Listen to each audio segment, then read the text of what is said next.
Daily. Taste the Daily.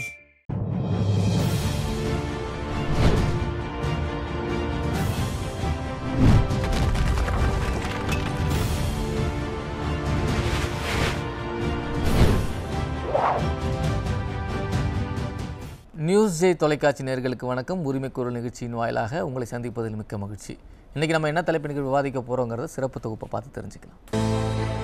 தமிழ்நாட்டில் எப்போதெல்லாம் மக்கள் கடும் இன்னலுக்கு ஆளாகிறார்களோ அப்போதெல்லாம் திமுக ஆட்சியில் இருக்கிறது என்று அர்த்தம். ஆட்சிக்கு வந்தால் நாங்கள் அதை செய்வோம் இதை செய்வோம் என்று மக்களை ஏமாற்றி ஆட்சிக்கு வந்த திராவிட மாடல் அரசு மக்கள் நலனை மறந்து குடும்ப நலன் ஒன்றை மட்டுமே குறிக்கோளாக கொண்டு அராஜக ஆட்சியை நடத்தி வருகிறது. ஸ்டாலின் மாடல் அரசு கொடுத்த வாக்குறுதிகளை நிறைவேற்றுவதில் ஃபெயிலியர், சட்டம் ஒழுங்கை பாதுகாப்பதில் ஃபெயிலியர், போதைப் பொருட்களை கட்டுப்படுத்துவதில் ஃபெயிலியர், பெண்களுக்கு பாதுகாப்பு கொடுப்பதில் ஃபெயிலியர், கள்ளச்சாராய மரணங்களை தடுப்பதில் ஃபெயிலியர், லாக்அப் மரணங்களை தடுப்பதில் ஃபெயிலியர், ஆட்சி நிர்வாகத்தில் ஃபெயிலியர், நிதி நிர்வாகத்தில் ஃபெயிலியர், விலைவாசியை கட்டுப்படுத்துவதில் ஃபெயிலியர் என ஒட்டுமொத்தமாக ஃபெயிலியர் மாடல் ஆட்சியை நிர்வாகத்திறனற்ற பொம்மை முதல்வர் ஸ்டாலின் நடத்தி கொண்டிருப்பதாக கடுமையாக விமர்சித்து வருகிறார் எதிர்க்கட்சி தலைவர் எடப்பாடி கே பழனிசாமி. ஆனால் மகனை அரியணையில் ஏற்றுவதிலும் குடும்ப ஆட்சி நடத்துவதிலும் 30,000 கோடி ஊழல்,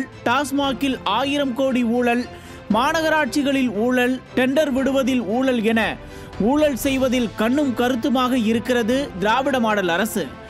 ஏழை எளிய மக்கள் பயன்பெறும் வகையில் அதிமுக ஆட்சியில் கொண்டு வரப்பட்ட ஏராளமான மக்கள் நலத்திட்டங்களை அரசியல் காழ்ப்புணர்ச்சியால் நிறுத்தியும் அதிமுகவின் திட்டங்களுக்கு ஸ்டிக்கர் ஒட்டியும் ஆட்சியை நடத்தி கொண்டிருக்கிறார் பொம்மை முதல்வர் ஸ்டாலின். ஆக மொத்தத்தில் திமுக அரசை ஃபெயிலியர் மாடல் அரசு என எதிர்க்கட்சி தலைவர் விமர்சிப்பது ஏன்? மக்கள் விரோத போக்கில் ஸ்டாலின் மாடல் அரசு செயல்படுவது ஏன்? மக்களை ஏமாற்றத்தான் ஆட்சிக்கு வந்ததா திமுக அரசு? ஃபெயிலியர் மாடல் திமுகவை தூக்கி எறிய தயாராகி விட்டார்களா மக்கள் என்பன போன்ற பல்வேறு கேள்விகளுக்கு விடை தேடுகிறது இன்றைய நியூஸ் ஜே உரிமை குரல் நிகழ்ச்சி. இன்றைய உரிமை குரல் நிகழ்ச்சியில் மக்களை வாட்டி வதைக்கும் ஃபெயிலியர் மாடல் திமுக ஆட்சி, குற்றம் சாட்டும் எதிர்க்கட்சி தலைவர். ஃபெயிலியர் மாடல் திமுகவை தூக்கி எறிய தயாராகிவிட்டார்களா மக்கள் என்ற கேள்விக்கு தான் விடை தேட இருக்கிறோம். கருத்துரையாளர்கள் அறிமுகம் செஞ்சு வைக்கிறேன். அதிமுகவிலிருந்து திரு ஜவஹர் அலி இணைகிறாங்க, காங்கிரஸ்லேருந்து திரு முருகையன் இணைகிறாங்க, பத்திரிகையாளர் கோவிந்தராஜன் இணைகிறாங்க, வழக்கறிஞர் ஹரிஹரன் ராஜா இணைகிறாங்க. அனைவருக்கும் வணக்கம். ஜவஹர் அலி சார், ஜவஹர் அலி சார் கேக்குதா? கேக்குது, சொல்லுங்க சார். ஜவஹர் அலி சார், மக்களை வாட்டி வதைக்கும் ஃபெயிலியர் மாடல் ஆட்சின்னு எதிர்க்கட்சி தலைவர் குற்றம் சாட்டுறாரு. திமுக ஆட்சி பொறுப்பேற்று 4.5 வருஷம் ஆயிடுச்சு, இன்னமும் திமுக படிப்பனையை கற்றுக்கொள்ளவில்லையா?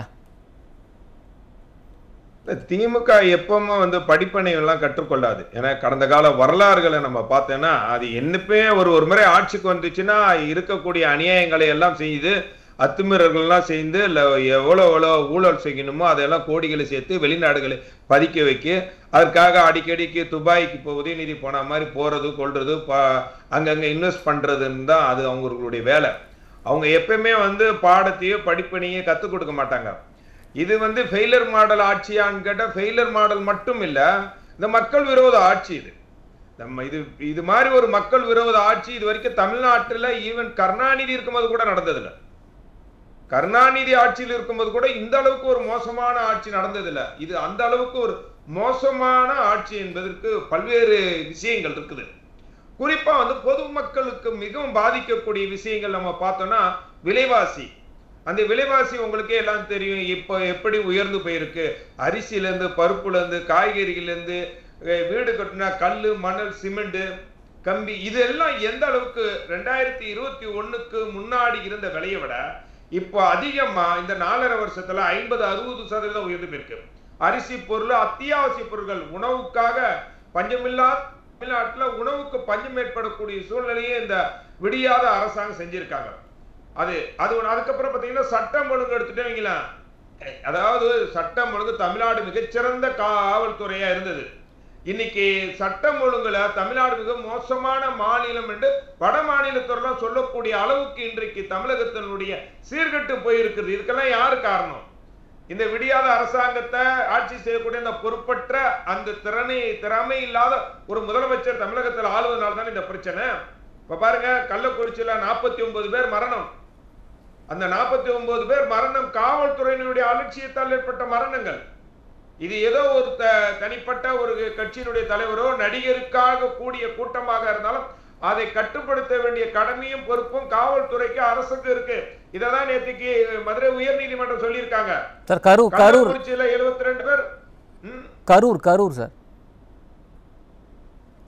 கரூர் அதான் சார் நேற்று மதுரை உயர் நீதிமன்றத்துல நேற்று சொன்ன நீதிபதிகள் சொன்ன கருத்து, இதை கட்டுப்படுத்த வேண்டிய பொறுப்பு வந்து காவல்துறைக்கு தான் இருக்குன்னு சொல்லியிருக்காங்க. அதே மாதிரி பாத்தீங்கன்னா கள்ளக்குறிச்சியில 72 பேர் மரணம் கள்ளச்சாராயத்தை குடிச்சு, மரக்காணத்துல 22 பேர் மரணம் எது கள்ளச்சாராயத்தை குடிச்சு. அந்த கள்ளச்சாராயங்களை தடுத்திருக்க முடியும்.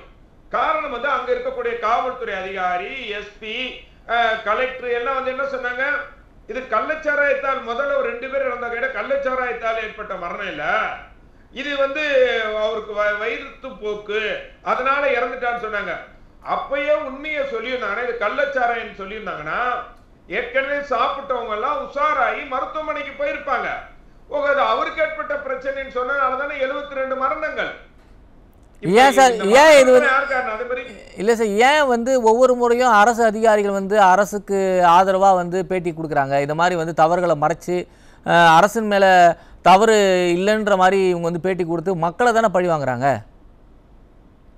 இந்த ஆட்சி எப்படி மக்களை பழி வாங்குதோ அதை வந்து அரசு அதிகாரிகள் வச்சு பயன்படுத்திக்கிறாங்க. அந்த அரசு அதிகாரிகள் இந்த அரசுக்கு எதிராகவோ மக்களுக்கான ஒரு விஷயத்தை சொல்லிட்டாலே அந்த ஆட்சியாளர்களுக்கு பிடிக்கிறது இல்லை. நீங்க நல்ல நல்ல அதிகாரிகள் தான் அதிமுக ஆட்சி காலத்தில் இருந்தாங்க, அவர்கள் எல்லாம் வந்து ஒண்ணுமே உதவாத டிபார்ட்மெண்ட்ல கொண்டு போய் வச்சிருக்காங்க சார். எவ்வளவு மிகச்சிறந்த அதிகாரிகள்லாம் நான் பார்த்திருக்கேன். நானும் வந்து ஸ்டேட் மைனாரிட்டி கமிஷனுடைய சேர்மனா இருந்தேன், மாநில சிறுபான்மை ஆணையத்தினுடைய தலைவராக இருந்தேன். நான் வந்து பல அதிகாரிகள் ஐஏஎஸ் ஆபீசர்கிட்ட நான் நேரடி தொடர்பில் இருந்தாவன். அப்படி இருக்கும்போது அப்ப அந்த அதிகாரிகளை எவ்வளவு சிறப்பா செயல்பட்டு இருக்காங்க நான் கண்கூட பார்த்துட்டு அவ்வளவு பிரமிச்சு போயிருக்கேன். ஒவ்வொரு விஷயத்தையும் புள்ளி வரத்தோட சொல்லுவாங்க. ஆனா இன்னைக்கு அப்படியே மாறி போச்சு. அதே மாதிரி இந்த பாருங்க, ஏர் ஷோ நடத்தினாங்க. ஏர் ஷோல 5 பேர் மரணத்துக்கு யார் காரணம்? இந்த அரசாங்கம் தான். லாக்அப் டெத்ல இருந்து இந்த பெண்களுக்கு பாதுகாப்பு இல்லாத மாநிலம், இன்னும் சொல்ல போனா இந்த ஒரு இது வந்திருக்குது, அதாவது தமிழகத்துல வந்து அதாவது வந்து தலித்துக்களுக்கு எதிரான குற்றங்கள் 25% உயர்ந்திருக்குது அப்படின்ட்டு ஒரு ரிப்போர்ட் ஒன்று வந்திருக்கு. தேசிய குற்ற ஆவண காப்பகத்துல இருந்து கொடுத்திருக்காங்க சார். இல்ல அது என்ன, தலித்துகளுக்காண்டி கொடுத்திருக்காங்க. எதுக்கு நான் சொல்றேன்னா, இது போல அதே மாதிரி சரி பார்த்தோம்னா இன்னைக்கு தமிழக மக்கள் யாராவது சரியில்லை நிம்மதியா இருக்காங்கன்னா இல்ல, அதனாலதான் ஃபெயிலியர் மாடல். அரசு ஊழியர்கள் போராட்ட களத்தில் இருக்கிறாங்க, சொன்ன வாக்குறுதியை நிறைவேற்றல. நன்றி சார். அடுத்த சுற்றுல பேசுவோம். ஹரிஹரன் சார், தொடர்ந்து எதிர்க்கட்சி தலைவர் ஃபெயிலியர் மாடல் அரசுன்னு குறிப்பிடுறாரு. இது நீங்க எப்படி, உங்களோட கருத்து என்ன இருக்கு? 4.5 வருஷமா இந்த திமுக ஆட்சி நாட் ரீச்சபிள் மோட்லயே இருக்காங்க. இன்னைக்கு ஆட்சி முடிகிற தருவாயில ஸ்விட்ச் ஆஃப் மோடுக்கு திமுக மாறிடுச்சு. இது ஒன்றும் அதிசயம் இல்லை. இன்னொன்று 5 ஆண்டுகளும் எங்கெங்கெல்லாம் கூட்டம் சேருதோ, பெரிய அளவில் எங்கெல்லாம் மக்கள் சேர்றாங்களோ அங்கெல்லாம் விபத்து நேரிடுதா இல்லையா, அங்கெல்லாம் மரணம் ஏற்படுதா இல்லையா? இதற்கெல்லாம் யார் காரணம்? சரியான காவல்துறையை சொல்லணும், சரியான இடத்தை தேர்வு செய்து அனுமதி கொடுக்கணும். காவல்துறையினுடைய வேலை என்ன, அரசாங்கத்தினுடைய வேலை என்ன, எதுவுமே தெரியாமல் இட்டுக்கட்டி பேசி சமாளிச்சு பேசி சால்ஜாப்பு பண்ணி. அரசு தரப்புல என்ன சொல்றாங்கன்னா, நாங்க ஏற்கனவே ஒரு 2 நாளைக்கு முன்னாடி இங்க வந்து ஏடிஎம்கே அவங்க பொதுச் செயலாளர் வந்து இங்க பிரச்சாரம் பண்ணாரு, அங்க எந்த நிகழ்வும் ஏற்படல. இப்போ தாவேக்கா எங்க அனுமதி கேட்டுச்சு? அவங்க அனுமதி கேட்ட இடத்துல திரு உதயநிதி ஸ்டாலின் மீட்டிங் போயிருக்காரா இல்லையா? அந்த இடத்தை மறுக்கிறதுக்கான காரணம் என்ன? திமுக கட்சிக்காரங்க வந்து மீட்டிங் பண்ணா அந்த இடத்துல அனுமதி கொடுக்குறீங்க, எங்கேயோ ஒரு முட்டு சந்தில எதிர்கட்சிகளுக்கு நீங்க அனுமதி கொடுத்து இப்படி விபத்தை நேரிட நீங்களே விரும்புறீங்களா? பிரச்சனை வந்து அந்த பிரச்சனைக்கு நீங்களே கண் துடைக்கணும் நாடகம் போடுறீங்களா? இவர் காலையில 11 மணிக்கு வீடியோ போடுறதுக்காக 41 பேர் சாகணுமாங்க, 43 2 கர்ப்பிணிகள் இறந்திருக்கிறாங்க. இதெல்லாம் எங்க போய் பதில் சொல்றது? வருஷம் நான் பட்டியலிடுறேன். 2022 தஞ்சாவூர்ல தேர் விபத்து 11 பேர் இறக்குறான். 2023 இதே மாதிரி கள்ளச்சாராயம் மரண கள்ளச்சாராயம் இதுல ஒரு 20 பேர் இறக்குறான். அதுக்கு 2024 68 பேர் இறக்குறாங்க. 2024 5 பேர் எங்க ஃபிளைட்டோட அந்த இதுல அப்பாவும் பையனும் ஜாலியா உட்காந்துருக்காங்க ஏசி போட்டு, அங்க ஏழை மக்கள் இறந்து போறான். இதே தொடர்ச்சியா பாருங்க, இவங்க விபத்துன்றாங்க. இது அலட்சியம். இது விபத்து எப்படின்னு நீங்க சொல்வீங்க? ஒரு ஆட்சி, ஒரு நிர்வாகம், மக்களுக்கு நீங்க வந்து இப்படி வன்மத்தை கக்க கூடாது. இப்ப விஜயன் மேல கோபம் இருக்கா, அவரை சாடுங்க, அவரை பத்தி பேசுங்க. கூட்டத்தை வர வச்சு ஏதாவது அசம்பாவிதம் நடக்கணும்னே முடிவு பண்ணி வேலை செய்யறீங்களா? இன்னொன்னு நான் கேட்கிறேன், திமுக ஆட்சி ஊரெல்லாம் சவால் விடுறீங்களே, 4.5 ஆண்டு திவாலாட்சி நடத்தக்கூடிய நீங்கள் சவால் விடலாமா? இது வெகுஜன மக்கள் கேட்பாங்களா மாட்டாங்களா? அதாவது ஆட்சிக்கு என்ன தெரியுமா சார் சவால்? ஒரு அணி, கட்சியில அணி என்று எதுக்கு இருக்கு? மக்கள் பணி செய்யதானே. ஆனா ஒவ்வொரு அணி நிர்வாகியை பாருங்க, மாணவர் அணி நிர்வாகி பாலியல் குற்றச்சாட்டு செய்வாங்க, மகளிர் அணி நிர்வாகி செயின் எடுத்துட்டு எனக்கு திருடுறது ரொம்ப பிடிக்கும்னு சொல்லுவாங்க. ஒவ்வொரு அயலக அணியை சார்ந்த நிர்வாகி 2000 கோடிக்கு உலகளாவிய அளவில் கஞ்சா போதையும் அந்த போதை விஷயங்களை திருடி சப்ளை பண்ணி விற்பாங்க. இவங்களுக்கெல்லாம் நீங்க கூடாரம் சப்ளை பண்றீங்களா? கூடாரம் வச்சிருக்கீங்களா? போலீஸ்காரங்களுக்கு உங்களுக்கு டீலிங்கா? கேட்க தோணுமா தோணாதாங்க? நீங்க சொல்றத பார்த்தா திமுக வந்து இந்த குற்றம் செய்யறவங்களுக்கு கூடாரமா? இல்லங்க, குற்றம் செய்யறவங்களுக்கு பாதுகாப்பு அரணா இருக்கு. நீ தப்பு பண்ணு, நான் உனக்கு இருக்க ப்ரொடெக்ஷனுக்கு தானே அந்த திமிரதானே சார் திமுக காரங்க செய்யறாங்க தொடர்ச்சியா. நான் கேட்பது 4.5 ஆண்டுல இந்த அறிவாலய கூட்டத்தால் எவ்வளவு தமிழ்நாடு அல்லோல் படுது? அல்லோல் படுதா இல்லையா? ஒரு இண்டெக்ஸ்லயா திமுக காரங்க இல்லாம இருக்காங்களா? ஒரு சின்ன அசம்பாவிதம் நடந்தா கூட திமுக காரங்களுடைய அந்த ஆக்டிவிட்டி அதுல உள்ள இருக்கு. விஜய் என்ன வராரு, இது வந்து ஒரு துரதிருஷ்டவசமானது அப்படின்னா முதலமைச்சர் ரொம்ப ஒரு கன்னி பேச்சு சொல்றாரு. நான் மதிக்கிறேன். அன்பில் மகேஷ் அண்ணன் பார்த்ததையும், அண்ணன் அவர் பேர் என்ன, செந்தில் பாலாஜி அண்ணன், அவர் பேரே மறக்கக்கூடிய அளவில் இருக்கு. இவர்களெல்லாம் பண்ண நாடகத்தை பார்த்தீங்களா இன்னைக்கு? ஒரே அழுது கபட நாடகம். ஏன் நீ 41 பேரை மரணத்தை வைத்து ஒரு அரசியல் தேவையா? இப்படி திசை மாற்றி விட்டு மக்களை நீங்கள் எதை செய்ய முயற்சிக்கிறீங்க? ஒரு எதிர்க்கட்சி செய்யக்கூடிய குற்றச்சாட்டுகள், குறிப்பா நம்மளுடைய எதிர்க்கட்சி தலைவர் அண்ணன் எடப்பாடி பழனிசாமியா இருக்கட்டும், பாஜகவுடைய தலைவர் அண்ணன் நயினார் நாகேந்திரனா இருக்கட்டும், இன்னைக்கு எதிர்க்கட்சிகள் வலுவா குற்றச்சாட்டு சொல்றாங்க. அதற்கு பதில் சொல்லுங்க. இல்ல திமுக வந்து கொடுத்த வாக்குறுதிகள் அனைத்தையும் நிறைவேற்றிடுச்சா? அது அவங்களே கேளுங்களேன். ஆளுக்கு ஒண்ணு சொல்றாங்க. இப்ப நம்ம 4 பேர் இருக்கோம், நம்ம 4 பேருமே கன்ஃபியூசிங்கா ஆளுக்கு ஒரு டேட்டா கொடுத்தானே நினைப்பீங்க? பைத்தியக்காரன் நினைப்பீங்களா மாட்டீங்களா? அதே போல கம்யூனிஸ்ட் கட்சி கூட்டணியில் இருக்க கம்யூனிஸ்ட் கட்சி தலைவர் வந்து சண்முகமே சொல்றாரு, திமுக அவர் ஸ்டாலினுக்கு கணக்கு தெரியல, அப்போ மாத்தி மாத்தி ஒன்று சொல்லிட்டு இருக்காருன்னு சொல்றாரு. பரவாயில்ல, கம்யூனிஸ்ட் கட்சி வந்து திமுக அலுவலகத்திலிருந்து காலி பண்ணி வர மாதிரி தெரியுது. திருமாவளவன் அலுவலகத்தில் காலி பண்ணி திமுக ஒரு ரூம் வாங்கிக்கிட்டாங்க. காரணம், திமுக எதை பேசுகிறதோ அதையே பேசக்கூடிய ஒரு பாங்கை வச்சிருக்காங்க. இன்னும் காங்கிரஸ் கட்சியெல்லாம் பார்த்தீங்கன்னா திமுக பேசுறதோட விட்டுருவாங்க. காரணம் அதே தான் இவங்க பேச போறாங்க. நன்றி நன்றி சார். முருகன் சார், தமிழ்நாட்டில் சட்டம் ஒழுங்குன்னு இருக்கா இல்லையா? சட்டம் ஒழுங்கு என்பது 100% இருக்கா இல்லையான்னு கேளுங்க. சட்டம் ஒழுங்கே இல்லைன்னு சொன்னால் நம்ம இங்கே பேசிட்டு இருக்க முடியாது. சட்டம் ஒழுங்கே இல்லைன்னு சொன்னால் எந்த நிர்வாகமும் நடக்காது, வாழ்க்கையே இல்லாமல் போயிடும், அது சூது படைத்ததாக ஆகிவிடும். அப்படி இல்லை, சட்டம் ஒழுங்கு இருக்கிறது. எந்த ஆட்சியாக இருந்தாலும் அதில் சில தவறுகள், குளறுபடிகள், ஆன்றொன்றும் தவறுகள் எல்லாம் நடக்க தான் செய்யுது. நான் இல்லைன்னு சொல்லலை. அதுக்காக 100% சட்ட ஒழுங்கு வந்து ரொம்ப பிரமாதமாக இருக்குது அப்படின்னு நான் சொல்ல வரல. தவறுகள் நடக்கிறது, அதுக்குரிய நடவடிக்கைகளும் எடுக்கப்படுகிறது. அது எப்படி தவறுகளையும் வந்து எதிர்க்கட்சி தலைவர் சுட்டி காட்டுகிறார், அவர் கடமை அவர் செய்கிறார். அதுக்கு மேலே வந்து மக்கள் வந்து இந்த ஆட்சியில் வந்து பெரும்பாலும் வந்து சட்டம் ஒழுங்கு கெட்டு போய்விட்டதா அல்லது ஓரளவுக்கு தான் சட்டம் ஒழுங்கு சரியில்லாமல் இந்த மாதிரி ஒப்பிடுவது சரியா? வேற என்ன, நான் எப்படி ஒப்பிடுறது? நான் வந்து சட்டம் ஒழுங்கு 100% சரியா இருக்குன்னு சொன்னாலும் நீங்க பல குற்றச்சாட்டுகள் அடுக்குவீங்க. இப்ப அடுக்குனீங்க, அது மாதிரி அடுக்குவீங்க. நான் அப்படின்னு சொல்ல முடியல. ஒரு காவல்துறையை கட்டுப்பாட்டில் வைத்திருக்கிற முதல்வர் அவர் வந்து அவர் துறையிலேயே வந்து காவலர்கள் வந்து பாலியல் குற்றங்களில் ஈடுபடுவதை தடுக்க முடியாமல் இருக்கிற என்ன காரணம் அது சார்? நீங்க காவல்துறையில் பணியாற்றுகிறவர்களும் மனிதர்கள் தான். அதில் இருப்பவர்கள் 100% வந்து இவர் எதிர்காலத்தில் வந்து மிகவும் சிறப்பாக சீரோடு பணியாற்றுவார், எல்லா விதமான விதிமுறைகளையும் கடைபிடித்து ஒரு பணியாற்றுவார் என்று எந்த நியதியும் இல்லை. வேலைக்கு எடுக்கும்போது அவங்க சில கட்டுப்பாடுகள் வைத்திருக்காங்க, சில பயிற்சி வச்சிருக்கிறார்கள். அதில் வந்து தேர்ச்சி பெறும் பட்சத்தில் அவர்கள் எல்லாம் வேலைக்கு வருகிறார்கள். ஆனால் மனிதனுடைய இயல்பு வந்து சில தவறுகளை வந்து சிலர் செய்து விடுவார்கள். அதில் வந்து அவங்களும் மனிதர்கள் தான். அதனால் சில தவறுகளை அங்கொன்றை கொன்றுமாக செய்கிறார்கள். அப்பொழுது சில தண்டனைகளையும் அனுபவிக்கிறார்கள். சில பேர் தப்பித்தும் கொள்ளுகிறார்கள். அதன் மூலமாக சிலர் பணக்காரர்கள் ஆகிறார்கள். சில பேர் வந்து ஒன்றும் இல்லாமையும் போயிடுறாங்க. இது வந்து எல்லா ஆட்சியிலையும் நடக்கக்கூடிய ஒன்று. இந்த ஆட்சியில் தான் அப்படின்னு சொன்னால் நம்ம இதுவரைக்கும் நம்ம வந்து அதிமுக ஆட்சியே செய்யாத மாதிரியும், காவலர்கள் வந்து பாலியல் குற்றம் செய்யறாங்க, கடத்தல் செய்யறாங்க, செயின் பறிப்புல ஈடுபடுறாங்க. அப்ப மக்கள் யாரை நம்பி தான் இங்க இருக்கிறது? இல்லை சார், அதான் சொல்ல வந்தேன். இது வந்து அப்படி வந்து பெரும்பாலும் மக்கள் வெறுக்கிற அளவுக்கு இந்த ஆட்சியில் வந்து மிகப்பெரிய கொடுமைகள் நடக்கிறது அது இதுன்னு சொல்லி மக்கள் வெறுக்கவே இல்லையா? இப்ப கரூர்ல இல்ல ஹரிஹரன் சார் சொன்ன மாதிரி 43 உயிரிழப்புகள் நடந்திருக்கு சார். நீங்க கரூர் விஷயத்துல இதுவரையில் எந்த முதலமைச்சரும் எடுக்காத அளவுக்கு அந்த நிகழ்ச்சி நடந்து விட்டது. அது நடந்ததை பற்றி நான் சொல்கிறேன்.